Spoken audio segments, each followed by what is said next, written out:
Welcome to Canada's podcast. Welcome to Canada's podcast. As I always do, you're the subject of this podcast. So tell everyone a little bit about yourself and what you're doing today, kind of thing. Okay, well, thanks so much for having me, Philip. I really appreciate it. I was excited to jump on today.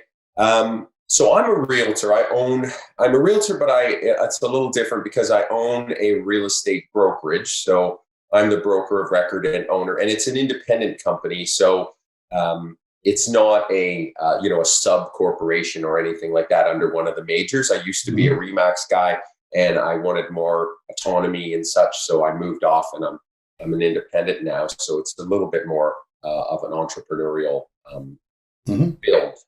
Mm-hmm. Well, that means you're an entrepreneur because you've obviously been in real estate, and that's basically a self-survival business, basically based on your own abilities and performance. What made you decide to become an entrepreneur? You know what? It was always there when I was a kid. I always had business ideas. I had my own driveway sealing business when I was a teenager with a partner. I had a glass cleaning business where I wore tuxedo tails, and at the time I had long hair, and I said, "Let class do your glass," and I used to, clean windows. So always coming up with ideas, and I used to carry a little micro cassette recorder. I don't know if you remember those. I do. I'm old enough, yeah. And I used to write idea. I used to so they would be fresh in my mind. I would tell the recorder ideas. I'd be standing at a bus stop as a kid, saying, different ideas. I had one idea before buck stores were really big, the dollar stores. And there was no Dollarama. There was like Byway and a few of these other kind of discount stores, but there wasn't really dollar stores per se. And I had one idea back then. I was going to call it "Who Gives a Buck." So I was always thinking of ideas and entrepreneurial. So real estate was a natural progression when I became an adult and had to get a little more assertive. Did you grow up in an entrepreneurial family? Yeah, my dad was he was a salesperson for various. He was an industrial mechanical salesperson for selling valves, but he started a few different entrepreneurial. That's often happened. For people that are listening, for you, what's the best thing about being an entrepreneur versus having a job? Well, it's not easier. It's that's one thing people think, you have more flexibility with your time and all that. You do, but you have to be so invested that you really don't. So I would say I love the creative component. I'm a creative person, so I just love the whole idea of creating, whatever it is, the product, the service, how you're going to do it, the look, the feel of your company, all of these different things they're really important. I think creativity is the variable in business that makes one business superior, for lack of a better word, than another. Okay. So, your industry, partly because of the pandemic and the change, but I mean every industry has changed or is changing. I mean that's nothing new. What do you see as where's the real estate business going over the next sort of gen of it, which is that decade basically? That's a very interesting question because I've pondered this a bit. Real estate as this sort of sales force kind of situation is relatively new as far as, the history of it. Years and years ago, I mean, there was a lot of private deals. And then if you look into the 50s and 60s and 70s, maybe more so in the 70s, but before that, there was the odd realtor in a neighborhood kind of thing. Houses would sell for $20,000. You got a 7% commission. It was all different like that. So the money wasn't an attractor. And then as it sort of house prices, especially in the Greater Toronto area, went up, the real estate industry started to boom, and then you started seeing real estate teams and bigger brokerages and these sort of like build outs. And what's interesting about that is that the governing bodies, I still find they're trying to catch up, like Rico and Treb. Like there's this build and this rules and regulations that aren't quite there yet. So it's a bit of the Wild West, I'll be honest with you. And you've got to really watch because, the code of ethics, like everybody's trying, RIA's trying. They've just recently, RIA meaning the Ontario Real Estate Association. Yeah. They recently have made the course 2 years. So it's a 2-year course to get your real estate broker's license. People used to get it in 3 weeks. So it's this growth, kind of like the Law Society, right? That, they had to build into what it is. And so I think you're going to see it become more professional as time goes on. I think you'll have to have more education. I think that, in the future, if house prices stay where they are, there will be downward pressure for sure on commissions. And I think there will be a lot of change, actually, Philip. I really do. I think it's a kind of a new, the way it's boomed. When I started, there was 17,000 realtors on the Toronto Real Estate Board, and now there's around 60. Wow. So I joke with people, I say, you throw a rock, you hit a realtor. Everybody and their goat is a realtor. So, I think we're in for a lot of change. I think there will be some attrition with the education. There will be some attrition with just competitiveness in the industry and such. So, yeah, a lot of change coming up. Well, you've grown your business over the last 20 years? Yeah, 18 years. What's been the greatest challenge you've faced in your business to date that you've managed to overcome? I mean, that you can pass on to others that might hit a similar kind of challenge? I would say that for realtors, and probably for all entrepreneurs, is the 24/7 component is difficult for people. I embraced it, but I think that was one of the keys to the success, was that component of just you're always working. And I used to look at it like, if I could get a couple hours off in a day, not like a week off or 2 days or a weekend or anything, nothing like that ever, but a couple hours where I could really try to decompress or spend time with my kids. I found that was really helpful. Like, I would always carve out time on Friday night for my wife and myself. And then I had these little things called kid zones. I used to come home and see my kids between 4 and 6, and then back out to appointments after. So I think that being an entrepreneur or being in a real estate broker is 24/7. I think that's tough on people, and they're always waiting for a vacation, and then the minute they book the vacation, they get busy with business, right? So I think it's finding that mindset where you can carve out periods of time in a day, and that's kind of your time.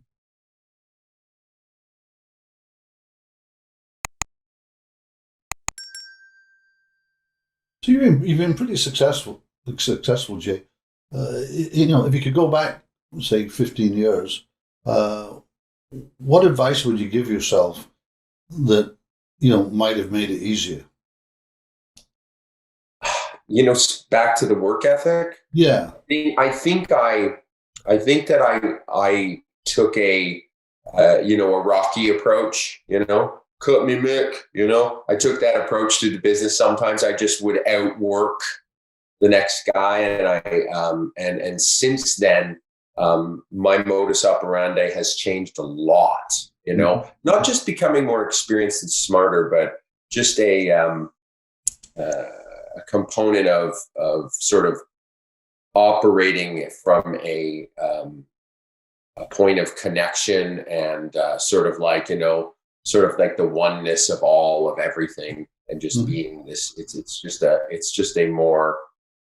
actually more spiritual, truthfully, but it's not quite so just like hustle and grind. I did a lot of that, and I know people believe that, and you do need to work hard, absolutely. But the working smart and the component of real, true connection through energy is most important, because that really helps. Yeah, moving on to kind of mentoring. What I mean, we've all had great. You don't have tons of mentors, but there's one or two that you keep. What's the best piece of advice that you've ever received from a mentor, and you use those are the that's the advice you constantly come back to. What? Interesting. I would probably say that the mindset. So in business, we get this feeling that it's like you need to beat the other person, or it's like get yours before someone else beats you to it. That is, there's this mental thing, this competitiveness, this situation that goes on inside of our brains, and realizing that there's enough for everybody, and that good guys don't finish last. They run a different race. Mm-hmm, mm-hmm. I think that was really huge for me. Like you're running it's a better race. It's a more fulfilling race. And there's enough for everybody. And that's really helped, because it's very stressful being in that, where you feel, you know, competitive or jealous or whatever it is inside your business around what somebody else is doing. There's enough for everybody. And you just do your work, you stay in your lane, you focus, and you just run a better race. I mean, we all hit challenges that we don't expect. You know, uh, have you found a way to handle those ones?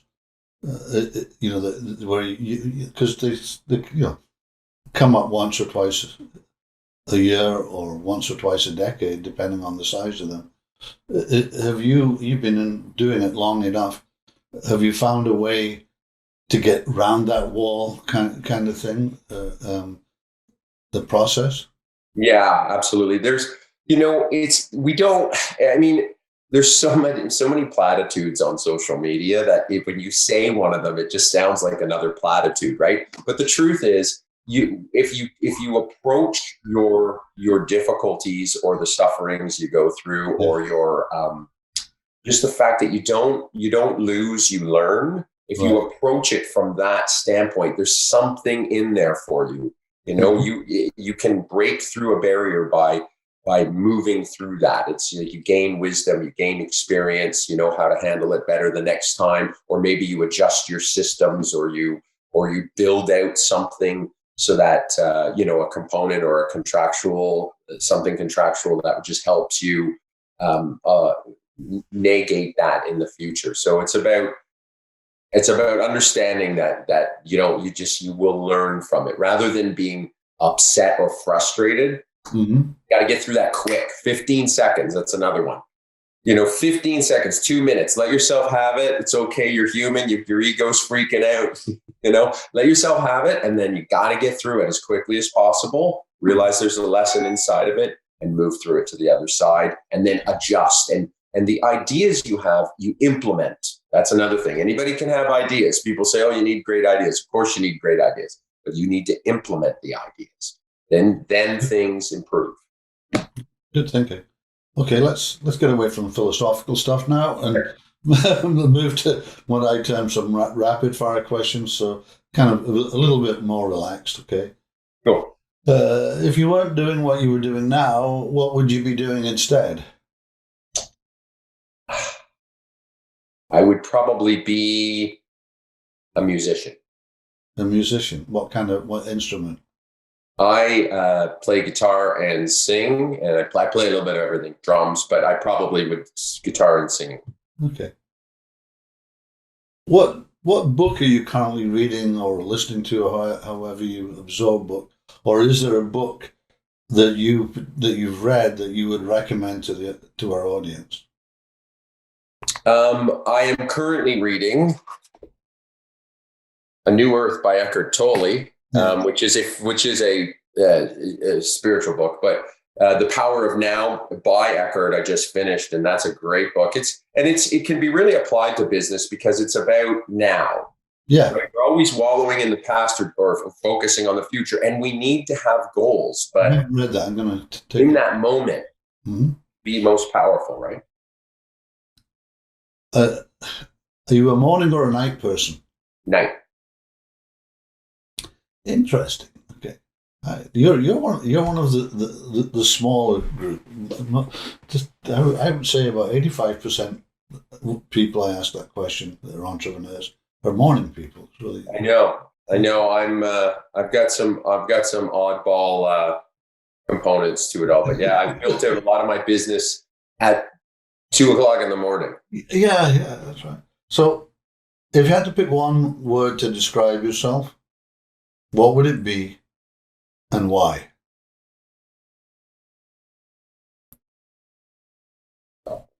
I would say, I would probably say it's a tie between creative and sincere. Mm-hmm. I'm absolutely 100%. Like if I mean what I say, and so I'm 100% sincere around it. And creativity drives my life. I'm always looking to do something that's creative. That's cool. What's keeping you up at night? You mean as far as concerns? Mm-hmm. I try not to get too worked up about everything. As I say, we move through it, but I would say it's interesting being an entrepreneur. The honest answer would probably be I think about my business a lot. Mm-hmm. Processes, ideas, creative stuff where you got to shut it down, quiet the mind, go to sleep. Mm-hmm. But I'm blessed. I don't have a lot of,